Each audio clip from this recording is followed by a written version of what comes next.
샬롬 여러분, 다시 한 번 더 인사드립니다. 주님 안에서 평안하셨지요? 지난 한 주간도 하나님의 사랑 안에 거했을 저와 여러분인 줄로 믿습니다. 우리 말씀에 앞서서 우리 지난주까지의 말씀 내용을 다시 한 번 더 요약하고자 하는데요. 우리는 지지난주 또 지난주에 어떤 제목의 말씀을 나누었지요? 우리는 누구? 라는 제목이었습니다. 두 가지 답을 구했는데요. 사실은 하나지만 두 가지로 나누어 보자면 첫 번째는 그리스도인인데 어떤 그리스도인이다? 우리의 죄를 예수님께서 대신 지심으로 말미암아 우리가 구원받았음을 믿는 그리스도인, 그리고 우리 삶의 모든 순간이 하나님께 영광이 되기를 소망하는 그런 그리스도인입니다. 이것이 우리가 지지난주에 나눴던 말씀이고요. 지난주는요, 우리는 누구? 역시나 그리스도인인데 우리가 서로를 사랑하되 예수님의 사랑으로 서로를 사랑하되 뜨겁게 사랑하는 그리스도인이다 라고 했습니다. 근데 그 사랑의 방법이 뭐라고 했지요? 서로를 향해서 관심 가지는 것, 그리고 그 관심을 표현하는 것인데, 어떻게 옆에 지체를 지금 한번 보실까요? 지난주와 뭐가 달라졌는지.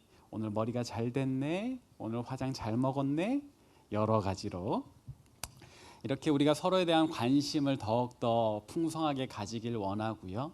우리가 그렇게 할 때 우리의 신앙생활이 더 다채로워질 겁니다. 더 아름다워질 겁니다. 더 재밌어질 겁니다. 우리 그렇게 신나는 믿음 생활 함께하는 우리 가천교회 청년교구 되기를 원합니다. 이제 오늘 말씀인데요. 오늘 본문은 사실 굉장히 장엄한 표현을 담고 있습니다. 어떤 판타지 소설이나 영화의 도입부 같은 느낌도 줍니다. 사도 요한이 썼는데 그가 이렇게 쓴 이유는 이 요한복음 자체가 하나님의 아들이신 예수님을 세상 사람들에게 소개하기 위해서이기 때문입니다. 하나님의 아들이신 예수님을 소개하기 위해서. 그리고 또 요한 본인이 글 쓰는데 대단한 달란트가 있었어요. 그래서 자신에게 있는 그 은사를 10분 발휘해서 아주 멋있는 문장력을 발휘를 한 겁니다. 근데 그가 이렇게 한 것은 재능 낭비가 아니라 당시 문화권 속에서 이 헬라 철학과 문학에 익숙한 사람들은 이런 표현들을 좋아했어요. 태초에 말씀이 계셨다. 말씀이 빛이 되어 우리 가운데 임하셨다. 근데 어둠이 몰랐다 하는 그런 영화 같은 표현들, 이런 것들이 굉장한 인기가 있었던 표현 방식이었습니다. 그러니까 요한의 이 표현은 당시에 복음을 전하기에 아주 효과적인 그런 표현이었다라는 거죠. 자, 그래서 사도 요한은 예수님을 어떤 분이라고 묘사를 했습니까? 본문에 보니까 이렇게 이야기를 해요. 예수님은 태초에 계신 말씀이다. 그리고 이 말씀은 곧 하나님이시다. 모든 만물이 그분을 통해서 창조되었다. 그리고 이제 이 말씀에 생명이 있는데 이 생명이 세상을 비추기 시작했다. 다소 어려워 보일 수 있는 표현이지만 간단히 이야기하자면 이런 겁니다. 예수님 태초부터 계셨다라는 거예요. 그리고 하나님의 창조 사역, 태초에 하나님이 천지를 창조하시니라 할 때 우리 주님께서, 예수님께서 함께 하셨다라는 겁니다. 그리고 이제 우리에게 생명의 빛으로 다가오신다 하는데, 오늘 이 말씀을 통해서 저와 여러분이 진실로 예수님을 그런 분인 줄 믿게 되길 원합니다. 태초부터 계신 하나님, 나를, 우리를 창조하신 그 하나님, 그리고 이제 우리에게 빛으로 다가오시는 분이시라는 사실을 말입니다. 판타지 소설을 좋아했던 저는 사실 이렇게 중학교 1학년 때부터 이렇게 학교에서 소설을 많이 읽었습니다. 그 당시 유명했던 소설은 뭐 드래곤 라자라든지 뭐 이런 게 있는데, 아시는 분들은 옛날 사람이겠고 모르시는 분들은 가끔 찾아서 읽어보셔도 괜찮을 겁니다. 뭐 어쨌든 그렇게 판타지 소설을 좋아했던 저는 오늘 본문을 읽을 때 참 그때의 향수가 느껴졌어요. 되게 재밌었습니다. 근데 그 중에서도 오늘 본문 중에서도 이 마지막 5절이 어떤 강렬한 기대감을 갖게 했습니다. 어떤 기대감인가? 일단 오늘 본문 5절을 다시 한 번 더 읽어볼까요? 함께 화면으로 읽어보도록 하겠습니다. 시작. 빛이 어둠에 비치되 어둠이 깨닫지 못하더라. 뭐라고요?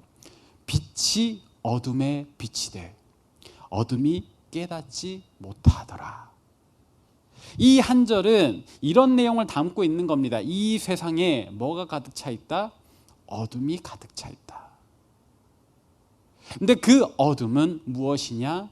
세상을 지배하는 악한 세력이다. 그 악한 세력은 누가 깨트릴 수 있을까 하는 강력한 어둠이다. 그런데 이제 그 어둠의 세력을 깨트리려고 뭐가 왔다고요? 빛이 비치기 시작했다라고요. 근데 세상에 그렇게 빛이 자기를 깨트리려고 비추기 시작하는데 어둠이 알았다 몰랐다? 몰랐다. 빛이 비치는 줄을 어둠이 깨닫지 못했다라고 이야기를 합니다. 그럼 이제 무언가 대단한 역사가 일어날 것 같지 않아요? 이 세상에 어둠이 가득한데 그 어둠은 악한 세력인데 누구도 넘볼 수 없을 강력한 어둠인데 빛이 그걸 깨려고 그래요. 그리고 어둠이 그 빛의 존재조차 몰라요. 이제 변화가 일어나겠죠. 뭔가 새로운 역사가 일어날 겁니다. 영화는 그렇게 시작하는 거잖아요. 아직은 미약한 주인공이 성장해서 나중에는 마왕을 무찌르는 마치 그런 이야기처럼 말이죠. 근데 실제로 그 당시는 어둠이 지배하던 세상이었습니다. 그리고 이 빛이 그 어둠을 무너뜨리는 일이 일어났죠. 무슨 이야기인가? 당시를 우리가 한번 상상해 봅시다. 우리가 이미 알고 있다시피 예수님께서 이 땅에 오셨던 2000년 전에 그 유대 땅은 로마 제국의 지배를 받고 있었습니다. 우리나라 우리 민족도 비슷한 역사를 갖고 있지요. 불과 그리 오래되지 않은 과거에 우리는 일제의 침략을 받아 모진 세월을 보내야 했습니다. 우리는 그 시대를 수탈의 시대라고 부릅니다. 왜요? 다 빼앗기니까. 가진 것 다 빼앗기니까. 남는 것 나눌 수 있는 게 아니라 모자란 중에서도 강탈당했기 때문에 우리는 그 시대를 험악한 시대로 기억합니다. 괴로운 시대로 기억합니다. 어둠의 시대로 기억합니다. 그 당시 저 유대 땅도 마찬가지의 기억을 가지고 있었어요. 그런데 그 와중에도 어떤 이들은 잘 삽니다. 근데 잘 살다 못해 어느 정도로 잘 사느냐? 음식물을 먹다 배부르니까 일부러 손가락 넣어서 옆에 토해놓고 다시 음식물을 먹기까지 잘 살아요. 그럼 그 사람들에겐 좋은 시대였나? 아니요. 그들의 마음속에 뭐가 있다? 어둠이 있다. 음식을 먹다가 배가 불러서 못 먹겠거든. 가난한 이들에겐 나눠주면 되는데 그런 생각을 하지 못해요. 그냥 토하고 다시 자기 뱃속에 채워넣는 악한 세력의 행위를 영위하는 겁니다. 중간 단계에서는요. 중간 계층에서는 어떤 일이 있어놨는가? 자기들도 빼앗기고 또 누군가로부터 빼앗는 일이 일어나는 거죠. 고리대금업. 그리고 사람들을 부려다가 일을 시켜놓고 돈을 주지 않는, 입을 닦아버리는 그런 일들. 그런 고통 속에 하층민들은 하루하루 굶고 또 굶어 옆집에 남은 그 쌀 한 바가지, 마지막 그 바가지라도 훔쳐볼까 기웃거리는 그런 삶이 그 당시의 삶이었습니다. 어쩌면 일제에 대한 이야기만 들어온 우리는 이 당시의 고통을 사실 공감하지 못할지도 모르겠습니다. 그러나 분명 그 시대에 가장 아랫 사람들은 괴로움에 죽지 못해 살았습니다. 혹시 여러분 삭개오라는 사람을 아십니까? 그는 유대인으로서 같은 유대인들에게서 로마에 보낼 세금을 받아내는 세리였습니다. 영어로는 텍스 콜렉터라고 하는데 좀 높은 지위에 있었던 사람입니다. 그래서 이 유대 땅 전역의 세리들 중에 세리장이었어요. 오늘날로 치면 3급 공무원, 서울 세무서장 정도 됩니다. 그 자신에게 주어지는 월급도 꽤 많았는데요. 문제는 뭐냐? 요즘은 우리가 지로로 혹은 이렇게 전자문서로 당신 세금 얼마입니다를 통보받지만 그 당시엔 그런 게 어디 있었겠어요. 세리에게 중앙관리가 어느 집 얼마 세금 내라고 하세요 하면 그걸 전달해주고 받아다가 보내는 겁니다. 문제는 세금을 내야 되는 일반 국민들은, 일반 시민들은 자기한테 부과된 세금이 얼마인지를 모르는 거예요. 그러면 세리가 찾아와서 10만 원 내세요, 100만 원 내세요 하면 그냥 내야 되는 겁니다. 자, 이럴 때 이 어둠의 시대의 세리들이 정직했을까요? 아니겠죠. 허점을 노리는 겁니다. 로마가 원했던 세금이 10만 원이라면 그 사람한테 가서는 너 20만 원 세금 내래 라고 이야기를 하는 겁니다. 그렇게 20만 원을 받아서 10만 원만 보내고 나머지 10만 원은 누가 갖는다? 자기가 갖는다. 그 부정직의 중심에 누가 있었다? 삭개오가 있었다. 제일 위에 있는 사람이잖아요. 그 밑에 있는 세리들, 자기들이 뜯고 삭개오에게 올려주면 삭개오가 또 뜯어서 보내는 겁니다. 삭개오는 굉장한 부자였어요. 그런데 그의 부정직을 모든 사람들이 알면서도 그에게 항변할 수 있었다 없었다? 없었어요. 그는 미움받는 사람이었습니다. 사람들의 마음속에서만요. 아마도 수많은 사람들이 마음속으로는 삭개오를 미워하고 저주하면서도 겉으로는 삭개오와 친해지려고 노력했을 겁니다. 그의 높은 지위와 그가 가진 권력 때문에. 심지어는 이런 일도 있습니다. 사도행전 16장을 찾아보면은요, 한 마을에 어떤 귀신 들린 사람이 있었다라고 해요. 물론 오늘 우리 생활 속에서 귀신을 보는 일이 많지 않지만 그 당시에는, 그 악한 세력이 지배하던 시대는, 그 어둠의 시대는 악한 영의 활동도 활발했기 때문에 귀신 들린 사람들이 꽤나 많았습니다. 근데 보통 귀신 들린 사람들은요, 정상적인 생활을 하지 못해요. 아주 피폐한 생활을 하는 겁니다. 사람답게 살지 못해요. 그냥 귀신이 조정하는 대로 끌려다니며 사는 겁니다. 그런데 그런 귀신들 중에 어떤 귀신들은 앞날을 예고해주는, 점치는 능력을 주기도 해요. 사도행전 16장에 그런 사람이 한 명 나오는데 문제는 뭐다? 그 사람의 그 점보는 능력을 다른 사람들이 이용해 먹는 겁니다. 그 귀신 들린 사람이 정상적인 생활을 할 수 있도록 치유해 준다거나 보호해 준다거나 돌봐준다거나 그런 일 없이 그냥 그의 형편이 어떻게 피폐해져 가든 그 사람을 이용해서 돈을 버는데 혈안이 돼 있어요. 그 주변 사람들이.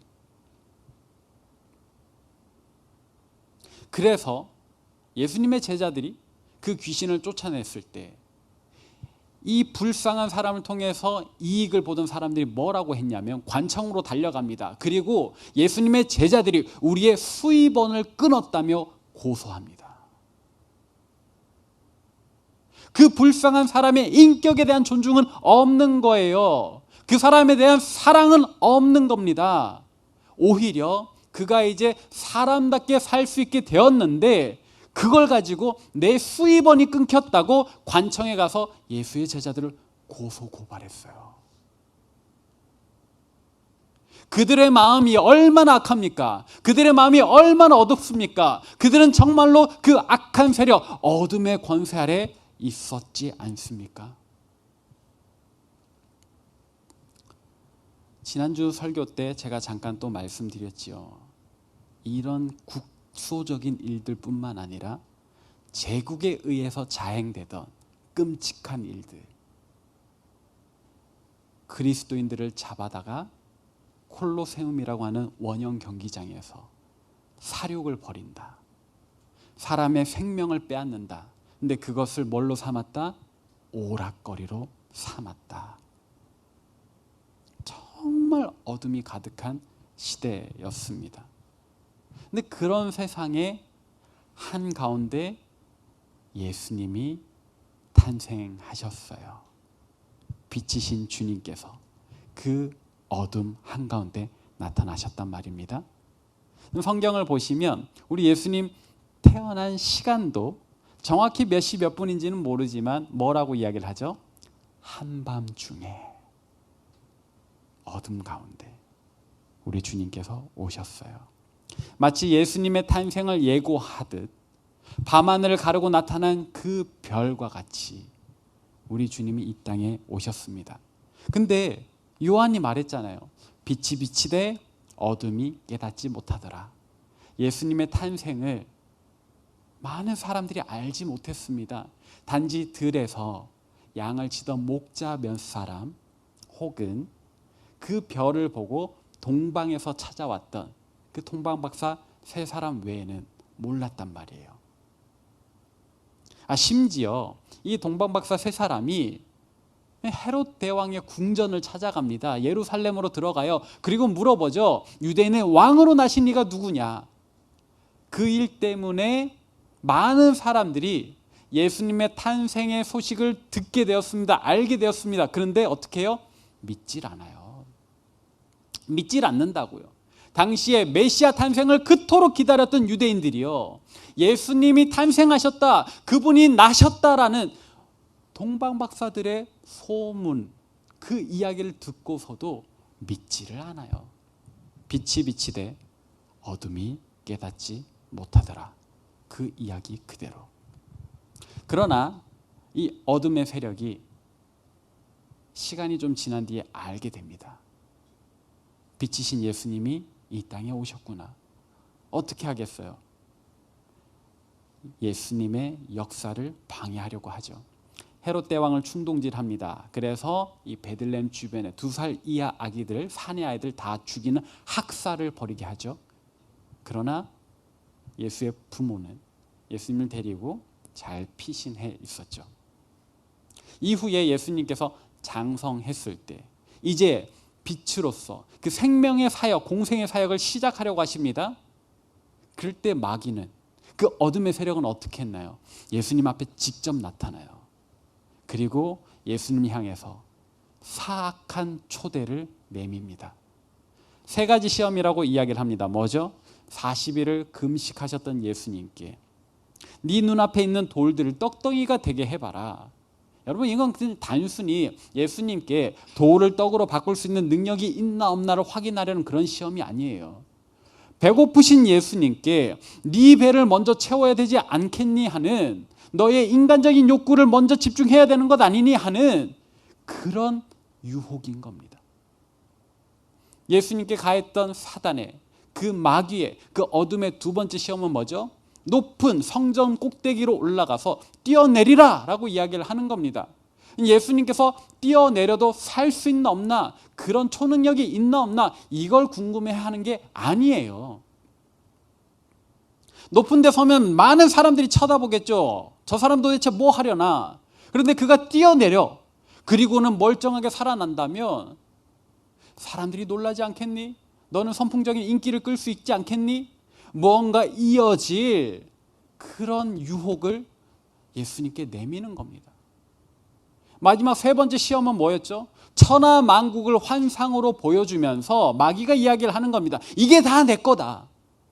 실제로 그런 것 같았어요.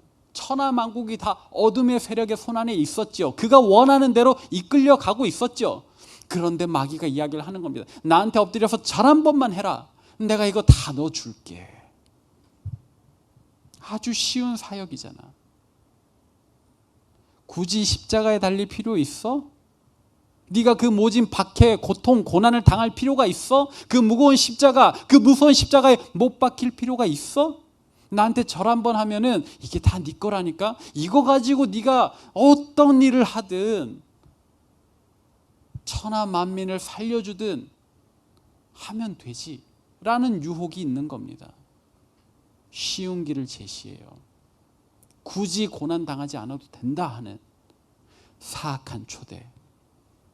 자기 방식대로, 그 어둠의 방식대로 예수님이 굽은 길 가도록 하려는 그런 초대였단 말입니다. 그런데요, 여러분, 빛이 어떻게 어둠에게 질 수 있겠습니까? 어떻게 빛이 어둠에게 삼켜질 수 있겠습니까? 빛은 아무리 어둠이 가리려고 해도 가려질 수가 없어요. 우리 주님께서는 사단에게 질 수가 없단 말입니다.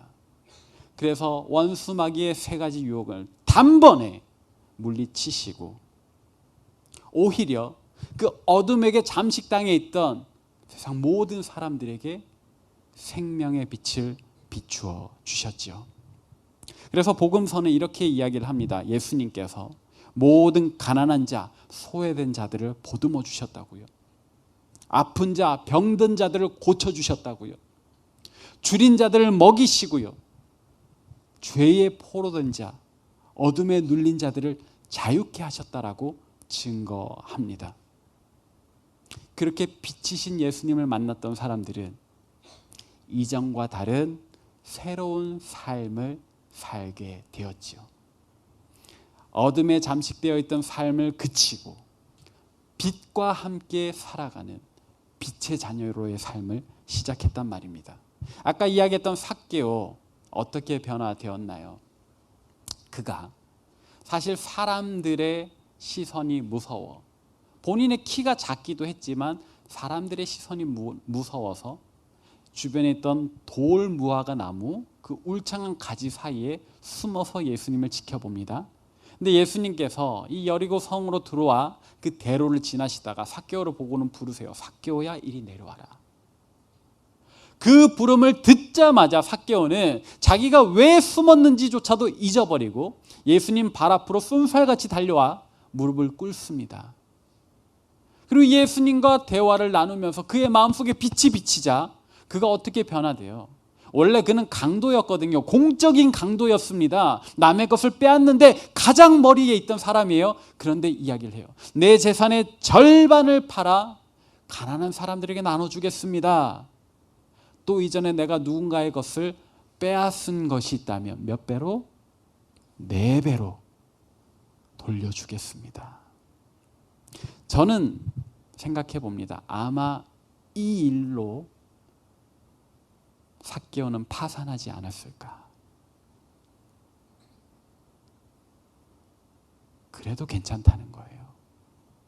내 재산의 절반을 떼다가 가난한 사람들에게 나눠주는 것이, 그렇게 내가 빛 가운데 사는 것이, 그 많은 재산 껴안고 어둠 속에서 살아가는 것보다 낫다는 거잖아요. 내가 빼앗았던 거 그대로가 아니라 4배로 돌려줘도 그 많은 재산 가지고 어둠 속에서 사는 것보다 빈 털털이 파산한 자로 빛이신 예수님 따라 사는 것이 더 좋다는 이야기잖아요. 삭개오는 그렇게 변화되었습니다. 또 다른 한 사람의 이야기를 해볼까요? 사도 바울입니다. 그는 원래 사울이란 이름으로 성경에 등장을 합니다. 유대식 이름이고 헬라식 이름인데 어쨌든 동일한 사람이에요. 근데 그가 원래는 어떤 사람인가? 유대인 중에 유대인이다. 이 말은 사실 다이아 수저다라는 이야기예요. 우리 집안 어디 가서 이야기를 해도 모르는 사람이 없을 그런 집안이다. 그리고 실제로 이 바울은 당시 대제사장에게 개인 과외를 받던 사람입니다. 그 말은 다음 때 대제사장이 될 사람이라는 거고요.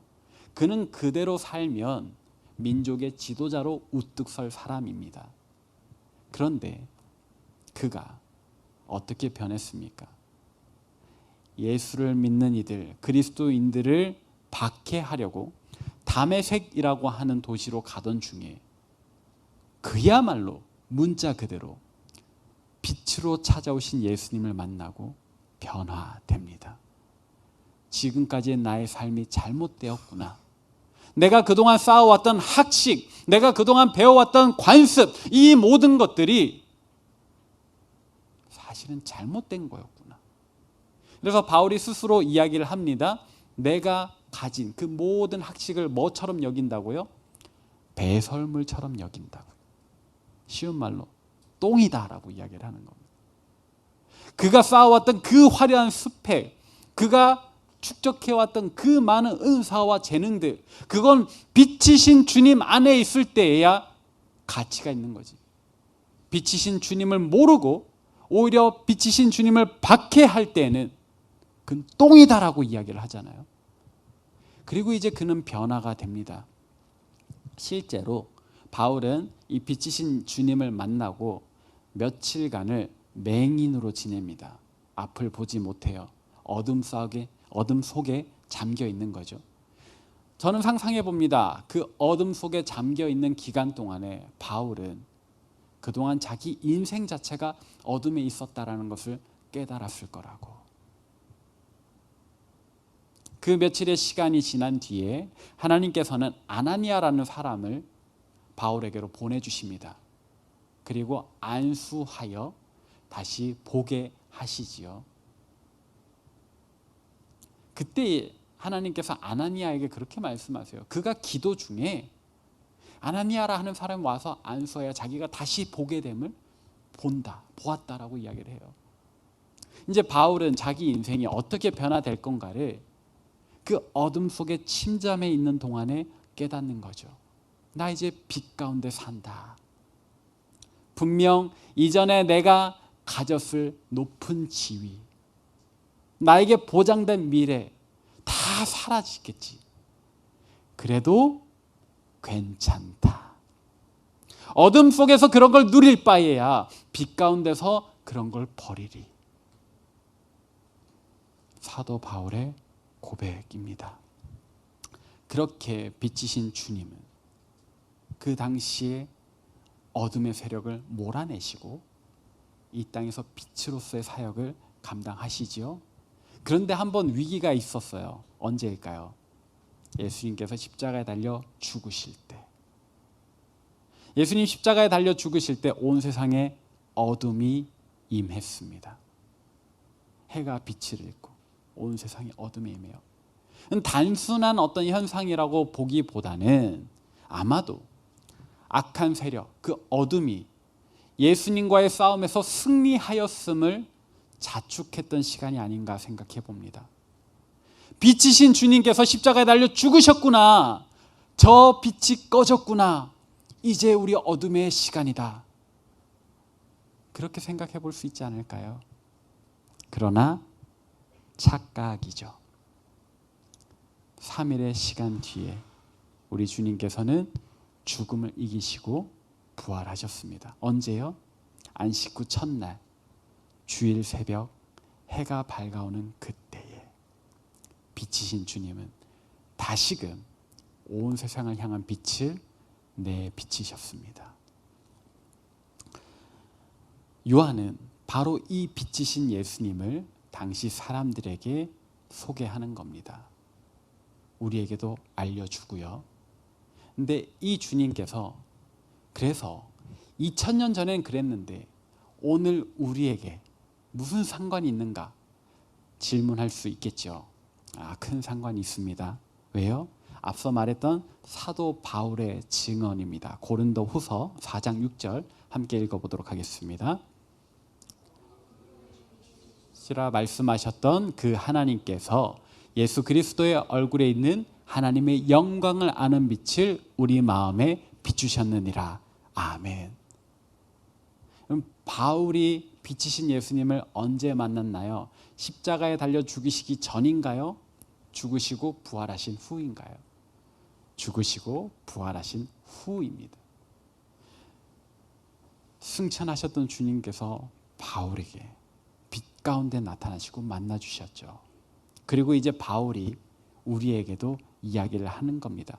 어두운데 빛이 빛이라 말씀하셨던 그 하나님께서 예수 그리스도의 얼굴에 있는 하나님의 영광을 아는 빛을 우리 마음에 비추셨느니라. 자기 마음에도 비춰주셨듯 또 고린도 교회 성도들에게 비춰주실 거고, 그 하나님께서는 어제나 오늘이나 영원토록 변함없으신 하나님, 참으로 온 세계 만민이 하나님 아는 영광에 이르기를 원하시는 하나님이시기에 우리에게도 바울에게 비추셨던 그 빛을 비춰주시는 줄 믿으시길 바랍니다. 사실 우리 마음속에도 그런 어둠이 찾아올 때가 있잖아요. 여러분들 마음속에, 제 마음속에 이런저런 낙담되는 일들이 있을 때, 좌절스러운 일을 경험할 때, 우울할 때, 혼자 있을 때 등등 여러 가지 부정적인 생각이 우리 마음을 채울 때가 있잖아요. 그러다 보면 나쁜 생각도 하게 되지요. 근데 여러분, 그럴 때 그 어둠을 내버려 두지 마십시오. 주님의 빛을 찾으시길 바랍니다.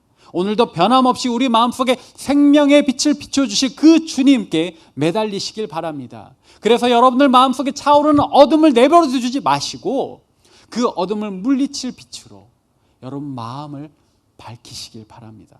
주님께서는 이미 여러분들을 향해, 우리를 향해 생명의 빛을 비추고 계세요. 이제 우리 마음을 열어 그 빛을 받을 때입니다. 우리 마음 속에 우리 자신을 비하하는 나쁜 생각, 혹은 하나님 없어도 잘 살 수 있다라는 데까지 이르게 하는 교만함, 여러 가지 나쁜 감정들, 잘못된 생각들 내다 버리고 우리 주님의 생명의 빛 안에서 우리 자신을 보아야 되겠습니다. 그럴 때 우리가 발견하게 될 건 무엇일까요? 하나님의 형상대로 하나님답게 창조된 우리 본연의 아름다움과 가치입니다. 여러분 스스로에게 이렇게 축복 많이 해주세요. 중혁아, 너는 하나님 닮게 창조된 존재야. 하나님 널 망하게 하려고 만들지 않았어. 하나님 너에게 복 주시려고 너를 창조하셨단다. 저는 그런 존재예요. 여러분들도 그런 존재입니다. 우리가 다 그런 존재입니다. 하나님 우리를 내다 버리려고 만들지 않았다고요. 하나님 우리를 찬란하게 빛나게 하시려고 만드셨죠. 그분의 빛 안에서 말입니다. 말씀을 정리하겠습니다. 여러분, 우리는 누구입니까? 그리스도인입니다. 우리를 위하여 십자가 지신 예수님을 마음속에 굳건히 믿는 그리스도인, 그리고 그 하나님을 의지하여 하루하루 소망 있게 살아갈 그리스도인입니다. 또 우리는 누구입니까? 그리스도인.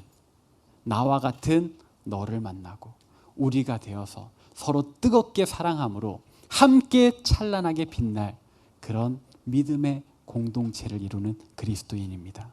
사랑하는 여러분, 우리 주님 안에서 함께 빛납시다. 우리 주님의 빛이, 그 생명의 빛이 우리를 비추고 있는 줄로 믿습니다. 우리 다 함께 에베소서 5장 8절 말씀 읽음으로써 말씀을 마칠 텐데요. 함께 읽어보도록 하겠습니다. 에베소서 5장 8절 읽습니다. 시작. 너희가 전에는 어둠이더니 이제는 주 안에서 빛이라. 빛의 자녀들처럼 행하라. 아멘. 빛의 자녀들 되는 저와 여러분 되시기를 바랍니다.